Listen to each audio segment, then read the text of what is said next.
Live from the Business Radio X studio inside Renaissance Bank, the bank that specializes in understanding you. It's time for North Fulton Business Radio.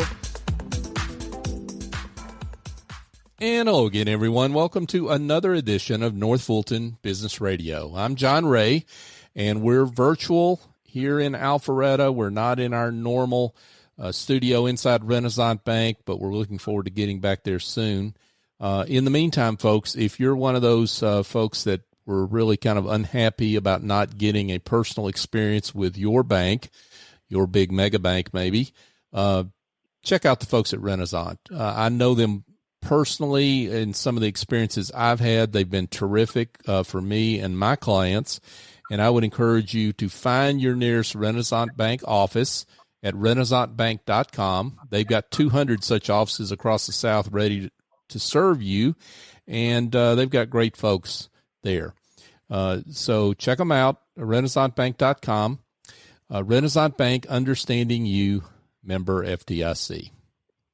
And now I want to welcome Darlene Drew. And Darlene is a leadership expert with leadership conditioning, personal and professional development. Darlene, welcome.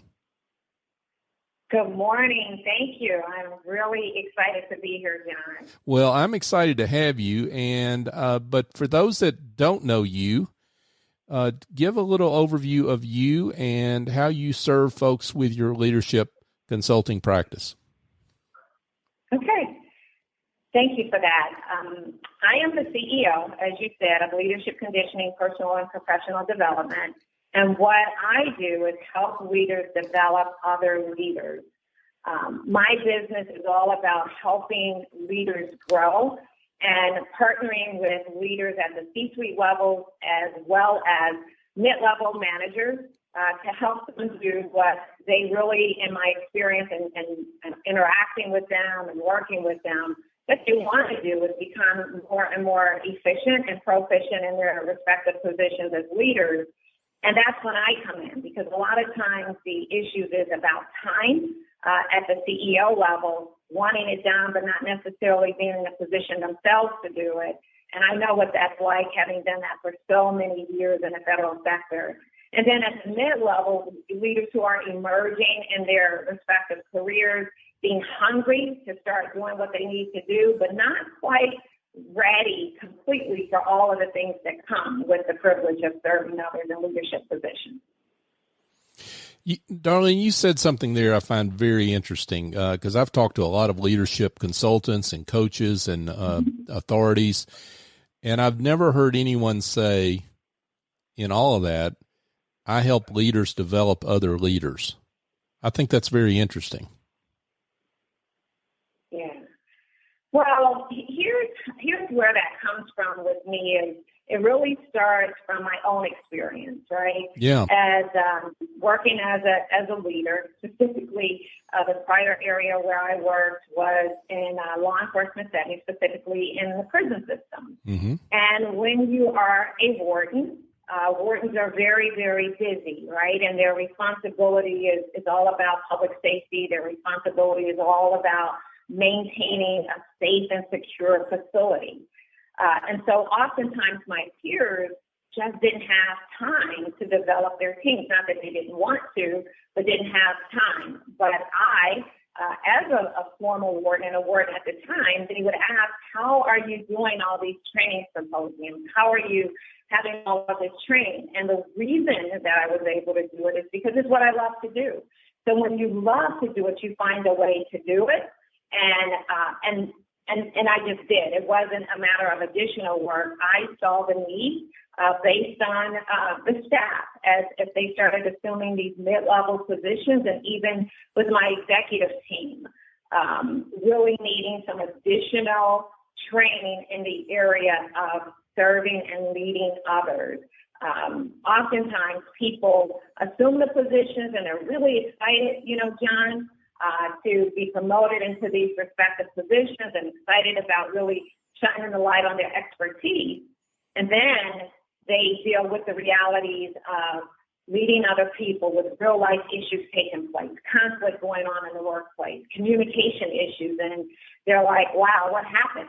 I wasn't expecting this. I was expecting to be that guru exclusively working in that one area, and that's not really how it all plays out in most instances. You have to really be ready to serve people, those direct reports, and that's where I come in.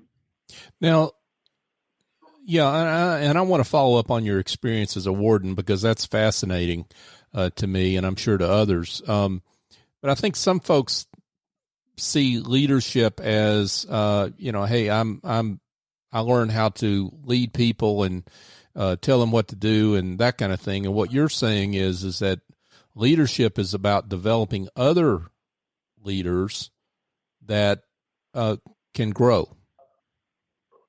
Yes. Absolutely.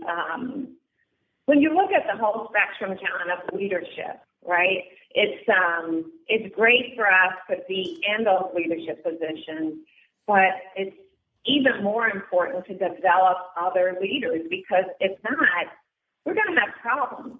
The people who are their followers, if they're direct reports, will have problems if an individual is not prepared for all that comes with the full spectrum of leading others, and I've seen this occur time and time again, where when the issues show up, the peer-to-peer levels, or a leader that's just simply overwhelmed with all that they have the responsibilities for.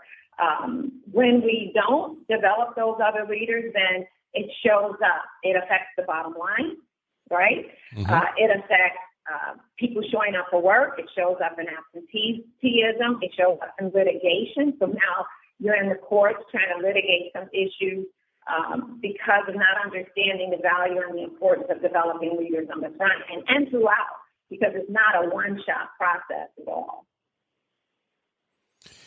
Now, I've got to, I want to talk more about your leadership practice today, but I've got to get to your experience as a warden. I mean, you were with the Federal Bureau of Prisons for quite a while. Talk about your experience there. You must have started early, Darlene. You were precocious, right? But you were there for almost over 3 decades, I guess, right? So yeah. So that's great service, and you must have learned a lot of particular leadership issues through that time. Talk a little bit about your experience there and how that informs how you help people today. Yeah, thank you. Yeah, I make a joke about it, John. I tell people, I started when I was like 10. And of course, that's not the truth. But I started, young, starting my career in the prison system. And because of that, because I was young, not many years shortly after I was headed for college. And it was interesting because it was really not my plan. My desire was to be an attorney. And in the midst of preparing to go for law school, I had this aha moment that, wow, Dad, I think we need more money. And I had this idea. And instead of immediately going to law school, how about I work in a prison? And I don't know if you have children, but I'm the youngest of 11 children. The youngest in my family, not have been to college or anything. And so my quest was to break that and do something that my nieces and nephews and others would do. But when I had this idea, it was, hey, Dad, instead of going to law school, I had this idea to work in a prison. And my dad asked me the infamous question that I share with people, and it was, what are you thinking? No child of mine is going to work in a prison. Forget about it. And he even got my grandmother involved, and you know how grandmothers are. So she got all the saints, and they were praying for all this child, and she has lost her mind. Fix it, somebody fix it. But what ultimately persuaded them to embrace my idea was I assured my dad that it would be for a short term, and that's really what I thought. And then when I started working in the prison setting, I saw purpose and I saw value that I could contribute in that environment. I didn't know that it would be 32 and a half years later, but that's what happened. So I started at the entry level as a correctional officer and had some ups and downs in that process. At that time when I started, it wasn't a lot of women working in a correctional setting. And so that was different. So I oftentimes experienced people asking me, why was I there? Telling me that I wouldn't make it there. And I think I had a really, really huge aha moment when I was working for a particular supervisor as a young correctional officer.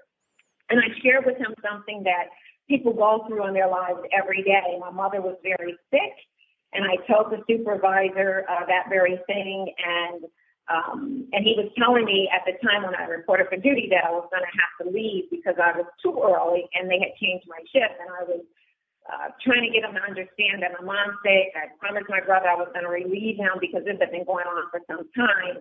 And he told me to choose between the agency and my mama. Now, imagine that. That was one of my experiences that as long as it happened, John, I've never forgotten it, but because that was an example of what I call bad leadership. And I think it changed everything for me. It was one of those moments where I decided that I hope this never happens to anyone else, and I am going to be one of those people that does better. And I stayed in the prison system, trying to make sure that I would be equipped to be better. And in the course of that journey, I just had the privilege of a lot of mentors. I call it sitting at the feet of giants in that industry who took the time to invest in me, to show me the way, if you will. And I wasn't always aspiring for the next level. My focus was being the best at what I was doing first. I wanted to be the best correctional officer. And I believe doing that and being open to the insight of those who had far more experience and insight than I did, ultimately it led me to becoming a warden. And, you know, that's how it evolved from entry level, learning, sitting at the feet as I described it, learning from others, and even being in certain positions where, working as an executive assistant for some years for CEOs, where you get an opportunity to see some of the failures of other people because you're working so closely to the CEO. And I would write things down and say, okay, remember, don't do that. That didn't work out too well. So that by the time that I said, yes, it's time, I felt ready to assume the position of warden. And that first assignment was in 2006 at the first facility in the Bureau of Prisons in Alabama. Now, sure, I mean, there may be more women in corrections than there were, but there's still not many in leadership positions. And you, as I understand it, you were the first and only warden at the United States Penitentiary here in Atlanta. So talk about being, unfortunately, the only, or in terms of a woman in being in a leadership position in a sector where you just don't have a lot of women in leadership positions. Yes, John, it's certainly true that the number of women that serve in the position of warden where I serve, there's far less representation of women in the position as there are men, although over the years from the time I started as an entry-level correctional officer up into serving as a warden, there's been an increase, but it pales in comparison to our male counterparts. My assignment as warden at the United States Penitentiary in Atlanta, the good news is from the time the facility was built in 1902, I assumed the position in 2012. So that's a lot of years, right? So the good news is that it happened. And what I hope, while I view it really as a privilege to have served as the first female warden at that facility, do absolutely believe that we get to a time where it's not still happening all these years. 1902, 2012, we're talking about 110 years before a woman served as the warden there. And so for me, part of my focus was to not only serve well, but also that other women coming behind me would know that someone of their gender, another woman, has done it, and that they're well able to do it as well. Great stuff here from Darlene Drew, folks. She now has her own leadership consulting practice called Leadership Conditioning, Personal and Professional Development. So, Darlene, let's talk about the here and now. I mean, what I guess, where did you get the passion that led you to, once you left the federal prison system, to start your own leadership practice? Yeah. The passion had always been there. It's really kind of interesting because I've always had that passion of learning and teaching. It goes back to really a toddler, just learning and then wanting to teach other kids, although it's doubtful that I knew very much, right? But it's like if I learned something, it's like all the little kids on the block would play school, and without fail, I would be elected and wanted to be the teacher. And that's kind of been a part of me throughout my life. Everywhere I've gone, no matter what assignment, I would always find a way to learn and then want to share it with other people. So in my prior life, as a warden, I did it, found a way to make sure that staff were properly trained and other people brought in to provide that training. And then when I made my transition after completing my career, I knew that this is what I would do because it's always been a passionate part of who I am. Just helping to equip people, to help people grow so that they can pass it on. It's not just about us getting better. It's about us getting better, not only for ourselves, but for other people. So I see it both ways. Let's talk a little bit about how you work with your clients now. One of the things you mentioned was you particularly help clients that don't feel like they have enough time to develop their leadership skills with themselves and with the folks that report to them that they lead. How do you work with clients to leverage their time, I guess, is the question. Yeah. So how I typically do that is when I have the opportunity to first meet the client and to have that one-on-one discussion that we know is so important to hear from them what's going on with respect to their role, their business, their organization. Where are they? What is it that they want? And where is that pain point? What exactly is it that they feel like is being missed, that they want someone like me to come in to help them deliver those services of providing training to their teams? Is it specifically in a certain area? Is it a communication breakdown that they want to focus on? Is it inner work conflict that they want focused on? Whatever it is, my first responsibility is to just sit with them and ask some questions and really listen, and then chart out the roadmap from there. I guess talk about the concerns that a lot of your clients bring to you. I mean, beyond just the time issue, which is easy to understand, in this fast moving world that we live in, talk about some of the concerns that you particularly address. Okay. Yeah. The concerns that I hear the most often is I have this person in this leadership position. I think they're a great person, but I'm hearing a lot of issues from their direct reports, a lot of breakdowns in communication. I'm seeing that they are not delegating their responsibilities. They don't quite know how to do that. I see that they're having some challenges counseling other staff members.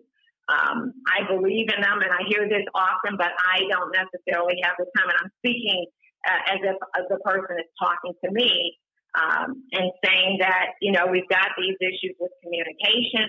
We have these issues with workplace conflict. We have these issues with people delegating authority, and with just simply knowing all that comes with their responsibilities as a leader. Can you help me put them on a right path so that they can effectively lead and resolve the issues within the respective department? Folks, we're here with Darlene Drew, and Darlene is a leadership authority with her own firm, Leadership Consulting, or I'm sorry, Leadership Conditioning, I should say, personal and professional development.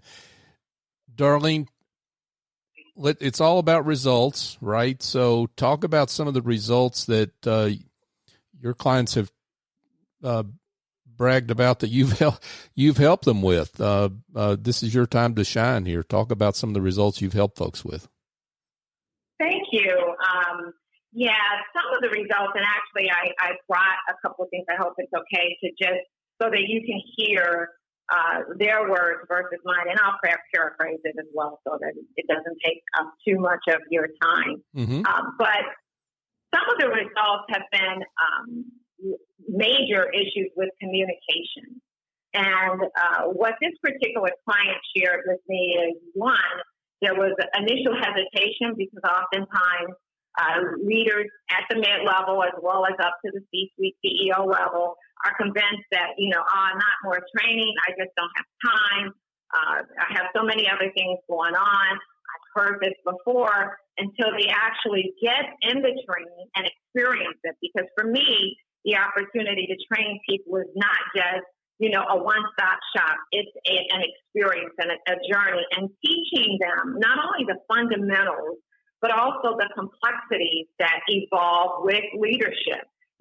Building the relationships. Oftentimes when people are promoted to those initial leadership positions, you're so happy, you're so excited, you're believing in yourself, and you're expecting other people to just automatically follow you. And that's not how it works. And what was shared with me is that the whole piece of, what I have to do first is work on me, number one. What I have to do second is build relationships with other people, because irrespective of how good anybody is, you need the benefit of others to succeed, to get to the end of your journey. And this particular client said, we wouldn't have believed it until we've seen it. And what we're seeing now is our leaders doing exactly that, spending more time, number one, getting to know their team, building those relationships, opening up that communication, which then puts them on the path to really work toward what organizations want most, whatever their bottom line is. And that's what was shared with me that they were able to do. I had one young leader talk to me about having some of her own issues, because with leadership, one of the biggest challenges is, quite frankly, is us. We are imperfect. We're not perfect people. And this particular lady wrote to me. She was in one of the leadership trainings, and she talked about her experience in dealing with not only herself in her leadership position, but I'm going to read you her words, if you don't mind. Sure. She says, the sessions were a stable environment where I experienced, in this case, we were focused on leadership content, 15 invaluable laws of growth. And she says, I personally learned who I am. I developed not only professionally, but personally with my family and career strategies, along with the management of difficult experiences. I have grown, and I'm going to continue to grow. And I hated when this training ended. I loved it so much that I encouraged my friends who are in leadership positions to join some of Darlene's virtual trainings. What I didn't face before, which was my own pain that I was bringing into the workplace, I'm now a better leader of myself and others. So that's an example of one of my clients speaking about their own experience. Another client where I had the opportunity to work with the police department, their command staff, where they talked about wanting to improve in the communication issues and speaking about the tools of taking the time, again, to interact with your team, interact with officers, and find out what it is that they want and build from that. And this notion that we can do it, or any leader can do it without dealing with the basic fundamentals, is a really lofty and unrealistic goal. Wow, doesn't get any better than those kind of testimonials. Great work here, folks, as we speak with Darlene Drew, who is has her own leadership consulting firm. So, Darlene, I'm awfully curious, given your expertise. We're here in the middle of a pandemic. Obviously, folks have things have changed. Work teams are scattered and working in different environments than they're used to. What are some of the particular points of advice that you give the clients that you work with to work and be an effective leader in this kind of environment? Yeah, one of the things that I really encourage the clients to do is first take care of yourself, right?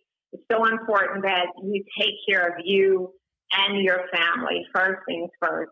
And doing that so that you can just regularly reach out to your staff and asking them really basic fundamental questions. How are you?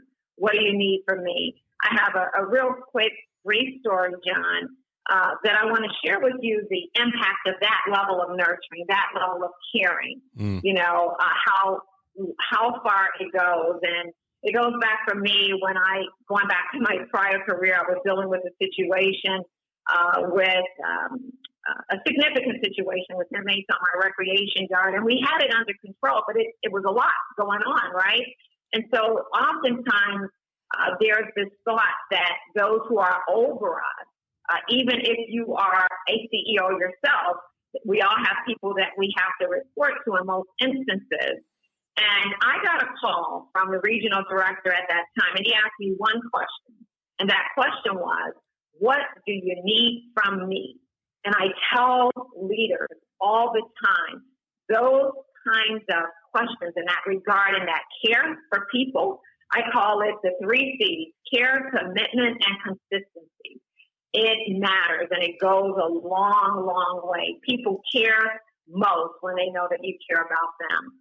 And that's what I tell people every day. Make it a point, no matter how busy we all get, pause, reach out to your staff, tell them, talk to them, find out what's going on with their kids, what's going on with in their lives, as opposed to, hey, I need you to get this done.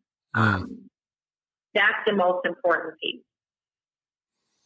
Wow. Great words, folks, here from Darlene Drew on leadership in a pandemic. Darlene, this has been great. And I'm sorry we have to let you move on and actually work with your clients, because I'd love to continue to get some good free advice here on North Fulton Business Radio. But it's been a pleasure having you. For those, though, that want to be in touch with you and like to talk to you about maybe engaging you or working with you in some way, let's tell them how they can be in touch.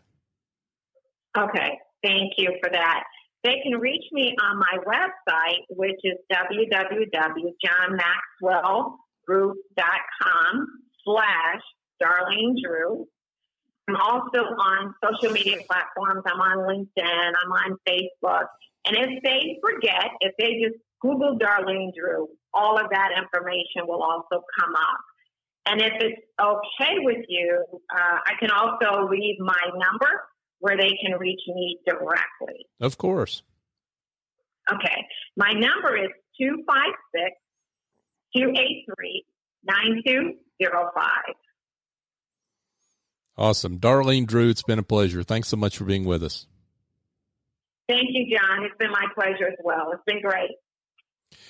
Folks, if you need some help that involve administrative tasks, maybe you need a virtual assistant and make that move, or maybe you've got some bookkeeping issues that need to be solved, I've got an answer for you that involves picking up the phone and giving Essie Escobedo a call.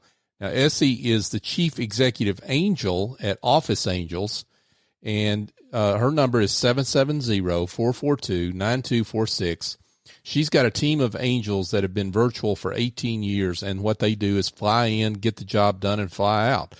So they're used to getting the work done virtually, and just give her a call or go to her website, officeangels.us, and connect with her and tell her what your problem is. And she's got the folks that have the talent and experience necessary to help you grow and leverage your business. She's awesome. I know that personally. I work with her on my businesses, and she's terrific. Just another quick reminder before we let you go this time. We're on all the major podcast platforms with this show. North Fulton Business Radio is the search term. We would love it if you would pick out your favorite podcast app, find us, and rate and review our show. It helps folks find the show, and it's not about us. It's about our guests, so it helps folks find great business leaders like Darlene that may be able to be helped by their services. So if you could do that, that would be awesome. We'd also love it if you would connect with us on social media, North Fulton BRX, and we're on LinkedIn, Twitter, and Facebook. So for my guest, Darlene Drew, I'm John Ray. Join us next time here on North Fulton Business Radio.